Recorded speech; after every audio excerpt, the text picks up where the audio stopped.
오늘은 우리 민속 구의 명절, 우리 구정 설날입니다. 우리가 해외에서 이 디아스포라로 살아가면서 명절의 날, 이 명절을 축제의 날이라고 이렇게 우리가 여기기보다는 그냥 일상의 하루. 그렇지만 고국에서의 그 명절은 우리 온 가족이 모여서 함께 즐겁게 식사하고 또 행복하게 보내는 그런 축제의 시간입니다.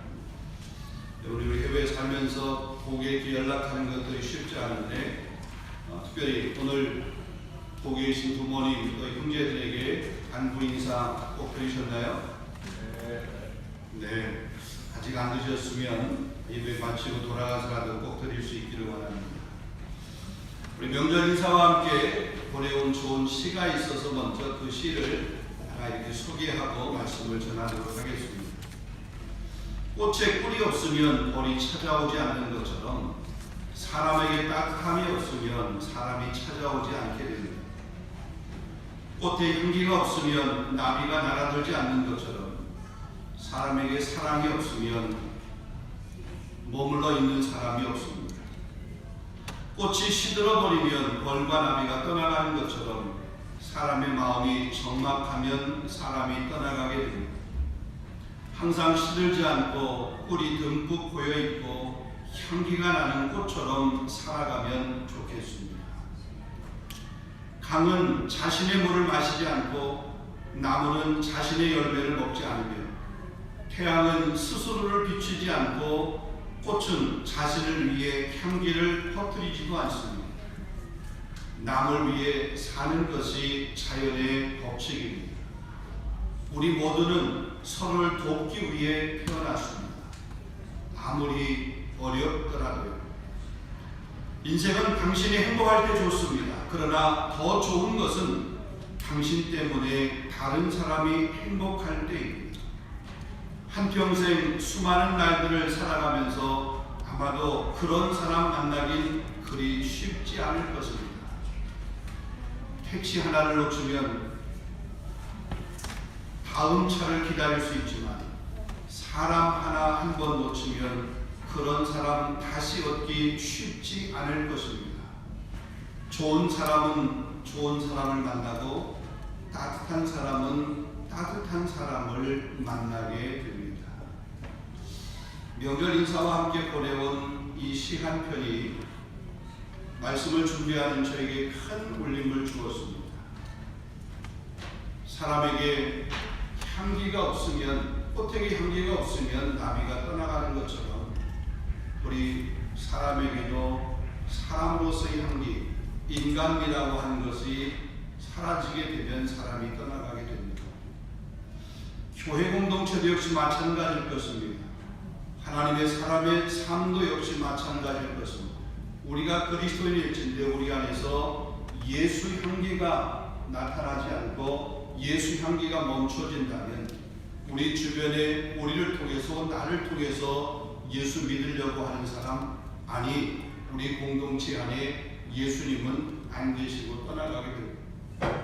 이 명절을 맞이해서 저와 여러분의 삶 가운데 향기로 가득한, 또 특별히 사랑으로 가득한 그런 귀한 공동체가 될 수 있기를 주님의 이름으로 축원합니다. 자, 오늘 본문은 예수님께서 공생애를 시작하시는 그런 말씀입니다. 우리가 일반적으로 시골에 사는 것보다는 도심에 살기를 원합니다. 예수님께서 공생애를 시작을 하시면서 사람들이 많이 모여있는 도심 유대 예루살렘에서 시작한 것이 아니라 저 시골 마을인 갈릴리에서 그의 사역을 시작을 했습니다. 그렇다면 왜 예수님께서 갈릴리에서 사역을 시작했을까? 사람들이 많이 있고 또 많은 사람들이 머물기를 원하는 그 유대 예루살렘에서 사역을 하시면 좋아하셨을 텐데 왜 그곳이 아닌 갈릴리라고 하는 곳에서 예수님의 사역을 시작을 하셨을까? 이런 본문에서 이 본문을 기록한 마태는 이 본문의 시작을 이렇게 시작합니다. 예수께서 요한이 잡히셨음을 들으시고, 자, 그동안 메시아의 오실 길을 예비했던 세례 요한입니다. 이제 그 세례 요한의 시대가 끝났음을 암시하고 있습니다. 이제는 예수님을 통해서 새로운 시대가 시작되고 있음을 암시하고 있는 것입니다.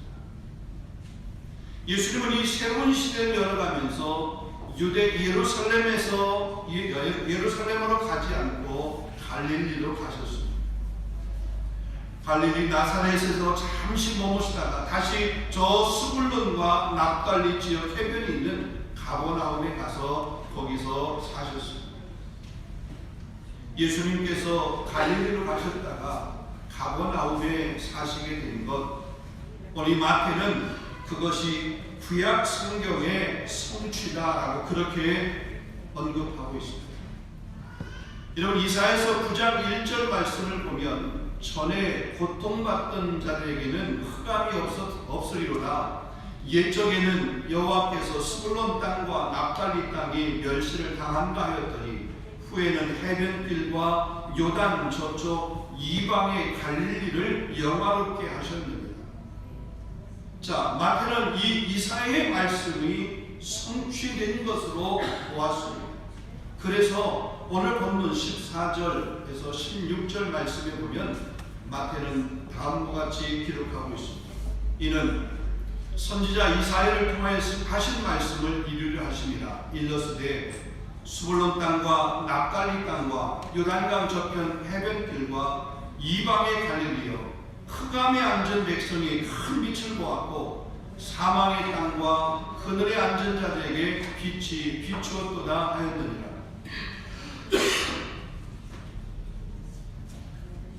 이사야의 예언이 성취되면서부터 예수님께서는 이제 본격적으로 천국 복음을 전파하기를 시작하였습니다. 그 천국 복음의 첫 번째 메시지는 뭐냐면 회개하라, 천국이 가까웠느니라 하는 그런 말씀입니다. 그리고 예수님께서 이 베드로를 비롯해서 안드레와 야고보와 또 그의 형제 요한을 제자로 불렀습니다. 온 갈릴리를 다니시면서 천국 복음을 전파했습니다. 모든 병든 사람, 모든 약한 사람들을 고쳐주었습니다. 그 소문을 듣고 찾아오는 모든 병든 사람, 또 모든 고통받는 사람들도 예수님은 고쳐주었습니다. 이러한 일들로 인해서 수많은 사람들이 예수님을 따르게 되었습니다. 이것이 오늘 마태가 기록하고 있는 본문의 말씀입니다. 자, 그러면 예수님께서 왜 예루살렘이 아닌 그 갈릴리에서 복음 전파 사역을 시작하였습니까? 모든 권력이 집중되고 부와 명예 그리고 수많은 사람들이 모여있는 저 예루살렘이 아니라 겨자씨와 같이 지극히 작은 곳에서 왜 복음 전파 사역을 시작을 하셨습니까? 예수님께서 제자를 부르시고 또 그 중에 약한 사람들, 병든 사람들, 어려움 당한 사람들, 이런 사람들을 고쳐주고 치료해주면서 많은 사람들이 모여들었습니다. 그냥 소문으로 모여든 사람들이 이미 많이 있습니다. 이미 유명할 대로 유명해졌습니다. 사람들이 찾아오는 그런 형국이 되었습니다. 그러면 예루살렘에 가게 되면 더 많은 사람들이 모여오게, 더 많은 사람들이 고침을 받을 수 있고 더 많은 사람들이 회복이 될 수도 있습니다.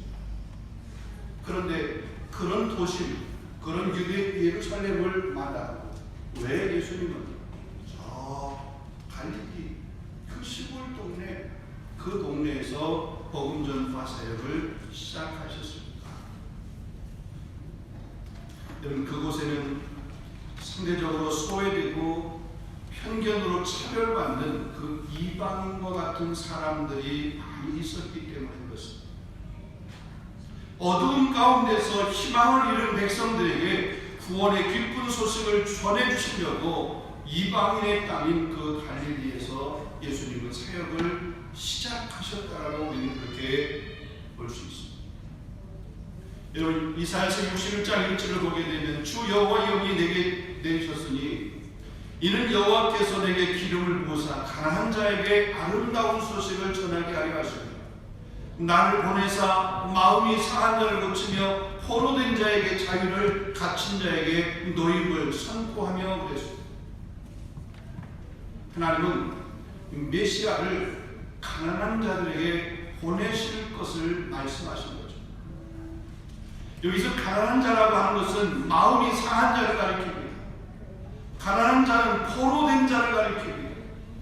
가난한 자는 갇힌 자를 가리킵니다. 슬픈 자를 가리킵니다. 여러분, 이 가난한 자와 이런 마음이 상한 자, 포로된 자, 갇힌 자, 슬픈 자는 동의어나 마찬가지입니다. 마음이 상한 자가 가난한 자고 육신적으로나 도움이 필요한 자, 이런 사람들이 가난한 자. 하나님은 그들에게 구원의 기쁜 소식을 전해주시기 위해서 메시아를 보내주신 것입니다. 그런데 분명한 것은 메시아로 인하여 임하는 은혜는 그 구원의 은혜라고 하는 것을 사모하며 그 구원의 은혜를 바라는 자들에게만 유효하다는 것입니다. 하나님은 세상의 모든 사람을 구원으로 인도해 주시기 원하시지만 그러나 은혜를 거부하는 사람, 곧 은혜에 대해서 무관심한 사람에게는 하나님의 은혜를 베푸실 수 없다는 거죠. 그래서 사모하는 영혼에게 하나님은 만족함을 주시는 것입니다. 이사야 선지자가 예언을 하면서 왜 스불론과 납달리 땅이 고통을 받고 멸시를 받는 곳이었다고 그렇게 했을까? 왜 갈릴리를 이방의 갈릴리라고 그렇게 표현을 했을까? 여러분, 갈릴리는 이스라엘의 땅입니다. 근데 이스라엘의 땅인 그 갈릴리를 지금 성경은 마태는 뭐라고? 이방의 땅이라고 얘기하고 있습니다. 아니, 구약의 이사야도 역시 그 갈릴리를 이방의 땅이라고 그렇게 표현하고 있습니다. 여러분, 이것은 열왕기상 9장의 말씀을 보게 되면 이 솔로몬 왕이 솔로몬의 성전을 건축을 하게 돼요.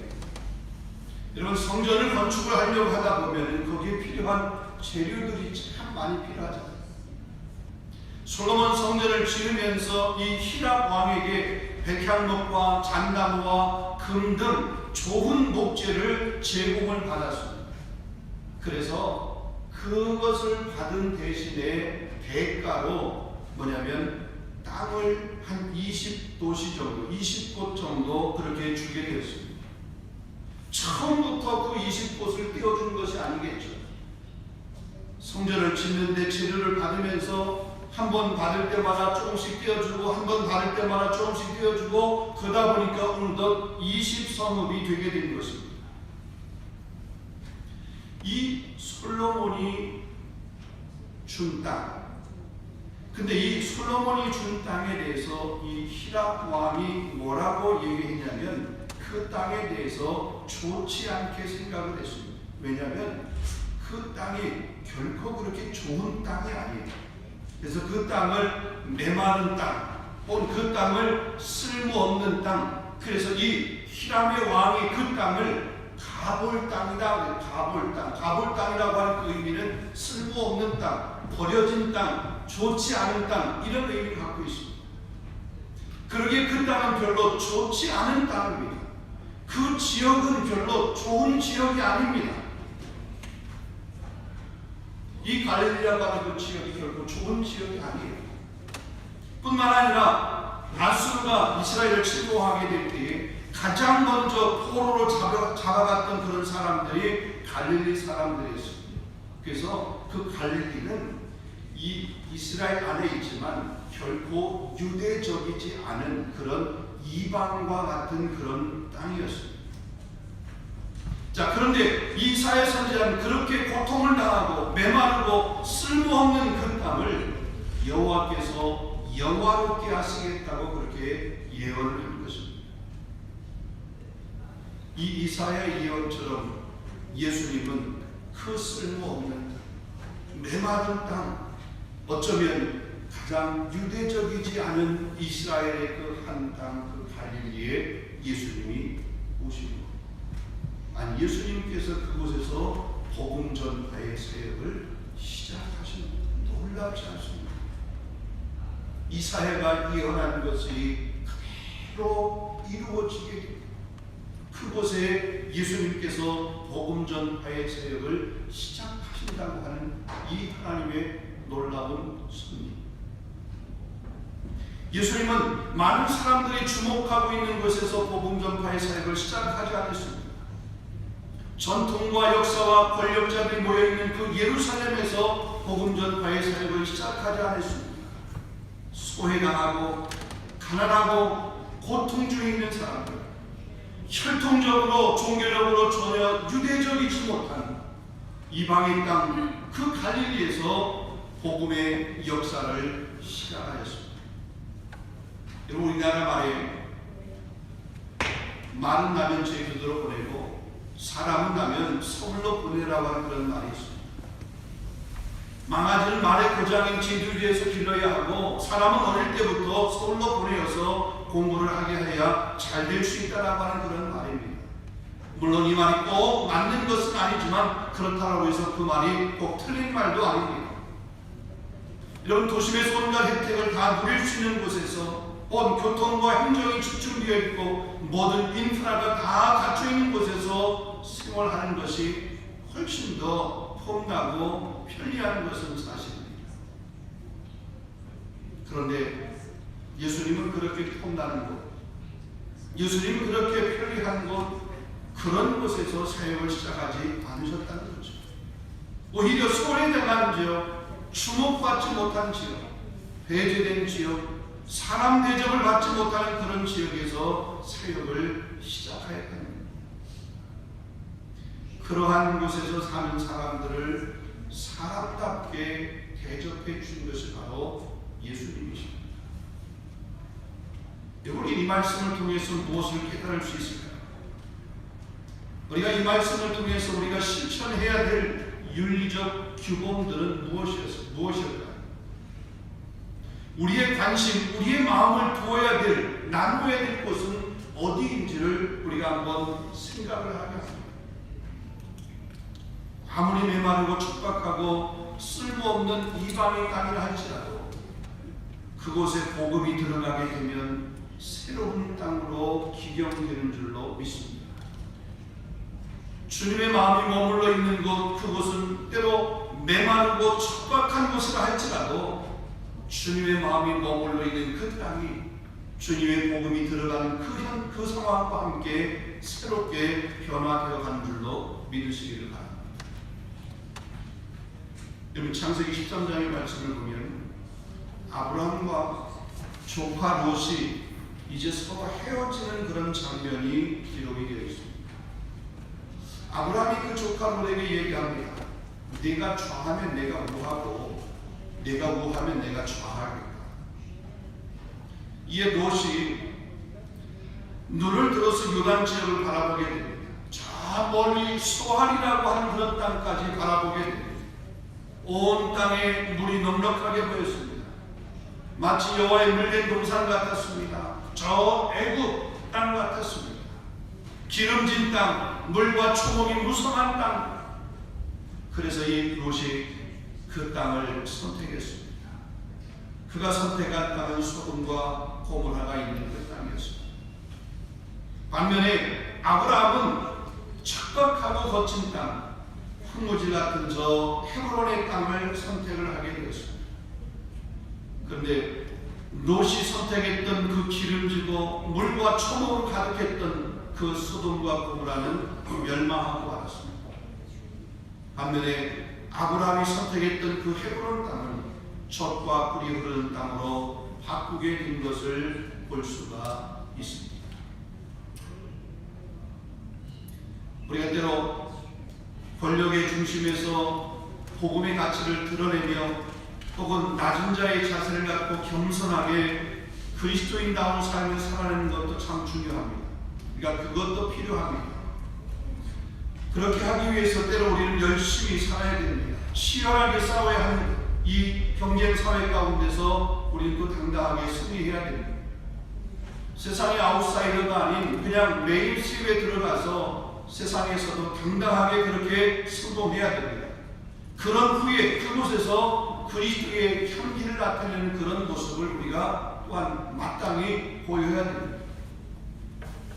그렇지만 아무리 우리가 성공이 좋고 혹은 이상 같은 삶이라 할지라도 하나님의 질서를 파괴하고 복음을 왜곡하고 영원한 천국의 소망을 잃어버리는 곳이라 그러면 그러한 욕심과 문화를 거부하고 비록 압제를 받고 억압받는다 할지라도 인간적으로 절망적인 공간이라 할지라도 그곳에서 희망을 바라보는 삶을 살아가야 될 줄로 믿습니다. 주님이 주로 사역하신 곳은 화려한 예루살렘이 아니었기 때문에 그렇습니다. 소외된 사람들이 모여있는 곳, 때로는 쓸모없다고 생각되어지는 그런 곳, 희망이 없다고 생각되는 곳에 오셔서 예수님께서 먼저 천국 복음을 전파하셨다는 사실. 그리고 인생의 어둠이라고 하는 것은 때로 우리 삶에 있어서 절망의 그 시간이라고 하는 것은 그 순간이 자포자기의 시간이 아니라 주님이 찾아오시는 시간이라는 사실을 여러분 믿으시기를 바랍니다.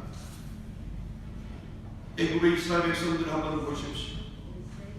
그들이 430년 동안 종살이했습니다. 희망이 없이 절망의 하루하루를 보냈습니다. 근데 하나님께서 그들을 찾아가셨습니다. 그들의 고통을 보셨습니다. 그들이 그 고통으로 신음하는 소리를 하나님께서 들으셨습니다.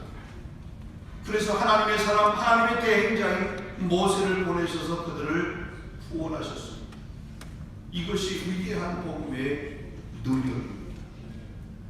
사랑하는 성도 여러분, 예수님께서 복음 사역을 시작했던 곳이 어디인지를 우리가 다시 한번 깊이 깨달을 수 있기를 원합니다. 그것은 예수님의 마음이 어디에 먼저 머물러 있는가를 우리에게 말씀해 주고 있는 것입니다.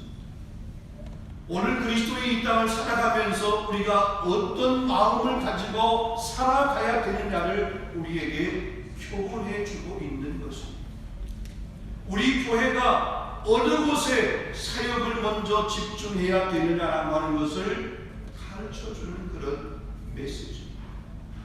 내가 그리스도의 이 땅 가운데 살아가면서 하나님의 사랑의 땅 가운데 살아가면서 내 삶이 어느 곳에 빛과 소금의 역할을 더 많이 감당해야 되는지를 우리에게 깨닫게 해주시는 그런 사역이죠. 오늘 민속명절 설날을 맞이해서 이곳에 우리 반의 3일 장로 공동체를 허락하시고 성도의 아름다운 교제로 모이게 하신 이 은혜에 감사하여 기쁨의 예배를 드릴 수 있는 것 정말 하나님 앞에 감사합니다. 하지만 우리 주변에는 예루살렘이 아닌 갈릴리 같은 그런 사람들이 있습니다. 우리는 기쁘고 즐겁지만 여전히 어두운 음지에서 슬퍼하며 외로움을 달래야 하는 그런 사람들이 있습니다. 때로는 경제적인 문제 때문에, 때로는 건강의 문제로 말미암아서, 때로는 마음이 힘들고 병들어서 여러 가지 삶이 곤고하고 힘들어하는 그런 지체들, 그런 사람들이 우리 주변에 있습니다. 우리 주변을 그리스도의 사랑을 가지고 따뜻하게 돌아볼 수 있는 저와 여러분 될 수 있기를 주님의 이름으로 축원합니다. 여러분 우리 인생이 저 스불론 같고 납달리 같고 갈릴리 같다 할지라도 그곳에 복음이 시작이 되면 그곳에서 꽃이 피게 되고 새로운 삶이 기경되게 되는 줄로 믿습니다. 우리의 삶, 또 우리의 삶을 통해서 예수님께서 복음 전파의 시작을 알렸던, 시작하셨던 그 시작 지점, 우리 교회가 또 그곳을 향해서 복음을 전하는, 또 사랑을 나누는 그런 희망의 공동체가 되기를 간절히 소망합니다. 기도하겠습니다. 돌아가신 아버지 하나님, 우리에게 주께한 말씀을 또한 믿음으로 받습니다. 선포된 귀한 말씀이 우리 공동체에게 주시는 생명의 귀한 말씀인 것을 우리가 믿습니다. 예수님께서 복음 전파의 사역을 시작한 것이 저 유대 예루살렘이 아니라 저 갈릴리 가버나움이었습니다. 소외된 사람들, 때로 음지에 머물러 있는 사람들, 유대인 같지 않은 그런 이방인의 그 갈릴리, 그곳에서 예수님은 복음 전파의 사역을 시작했습니다. 그곳에 주님의 사랑이 필요한 그 사람들이 많이 있기에, 그곳에 복음의 역사가 일어나야 될 그런 시작점이기에 주님이 그곳에서 귀한 사역을 시작했던 모습을 통해서 우리의 마음과 우리의 생각과 우리 교회가 집중해야 될 그런 사역이 무엇인지를 깨닫게 하여 주시옵소서. 그 사역을 잘 감당할 수 있는 교회와 우리 성도들이 되어줄 수 있도록 인도하여 주시옵소서. 하나님, 우리 한 사람 한 사람을 통해서, 우리 교회 공동체를 통해서 주의 복음이 열방까지 흩어지는 그런 귀한 도구로 온전히 쓰임받을 수 있도록 인도하여 주시옵소서. 예수 그리스도의 이름으로 감사하며 기도하옵나이다. 아멘.